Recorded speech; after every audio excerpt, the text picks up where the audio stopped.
بسم الله الرحمن الرحيم. يمكن احنا النهارده زي كل يوم بننزل في مسيرات ضد الانقلاب. امبارح كان يوم بيوجع قلب كل واحد فينا عاش وحس يوم فض رابعه. امبارح كان الذكرى الثالثه لفض رابعه، اليوم اللي فقدنا فيه اعز الناس واغلى الناس، اليوم اللي اعز اصدقائنا اعتقلوا فيه واغلى احبابنا اتصابوا فيه.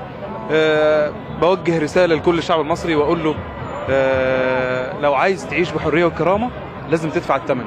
الحمد لله يوم ورا الثاني شايفين كميه الوعي الغير عادي، شايفين كميه الازمات اللي بتتصدر يوم ورا الثاني من حكومه الانقلاب، الحكومه الفاشله اللي كانوا زمان بيقولوا ان احنا علينا، او الحكومه الشرعيه كانوا بيقولوا عليها حكومه فاشله. احنا شايفين النهارده كميه الفساد وكميه المشاكل والازمات اللي بتصدرها الحكومه. عايز اقول كلمه في الاخر، ان احنا في حرب النفس الاطول، وان شاء الله احنا مش هنستسلم، لان احنا عندنا قضيه، ولان في دم كتير قوي، ولان في معتقلين كتير قوي، انظف ناس في الشعب في السجون دلوقتي.